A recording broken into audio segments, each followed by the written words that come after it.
തിരുവനന്തപുരം വക്കത്ത് പഞ്ചായത്ത് അംഗത്തെയും അമ്മയെയും തൂങ്ങി മരിച്ച നിലയിൽ കണ്ടെത്തി. വാർഡംഗം അരുൺ, അമ്മ വത്സല എന്നിവരാണ് മരിച്ചത്. മരണത്തിന് പിന്നിൽ പ്രാദേശിക BJP പ്രവർത്തകരുടെ മാനസിക സമ്മർദ്ദമാണ് എന്ന ആരോപണമുണ്ട്. സംഭവ സ്ഥലത്തുനിന്നും ആത്മഹത്യാക്കുറിപ്പ് പോലീസ് കണ്ടെത്തി. ഇന്ന് പുലർച്ചെയോടെയാണ് വക്കം നിലക്കാമുക്ക് സ്വദേശികളായ അരുൺ, അമ്മ വത്സല എന്നിവരെ വീടിനു മുകളിലെ ചായ്പിൽ മരിച്ച നിലയിൽ കണ്ടെത്തിയത്. വക്കം ഗ്രാമപഞ്ചായത്ത് 9-ാം വാർഡ് മെമ്പറും സജീവ കോൺഗ്രസ് പ്രവർത്തകനുമാണ് മരിച്ച അരുൺ.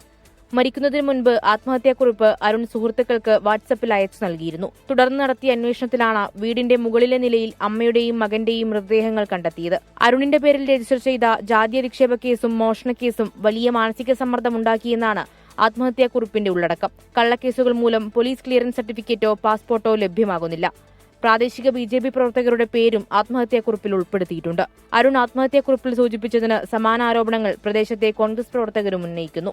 കേസുമായിട്ട് ബന്ധപ്പെട്ട് അരുണിനുണ്ടായ മാനസിക സംഘർഷമാണ് ഈ ആത്മഹത്യയിലേക്ക് അവരെ പ്രേരിപ്പിച്ചതെന്നാണ് വിശ്വസിക്കുന്നത്. കേസ് ഒരു ഹരിജന ട്രസ്റ്റിയായിട്ട് ബന്ധപ്പെട്ട് ഒരു ജാതി പറഞ്ഞുള്ള പീഡനം, ആ സെക്ഷനാണ് അതിനകത്ത് ഇട്ടിട്ടുള്ളത്.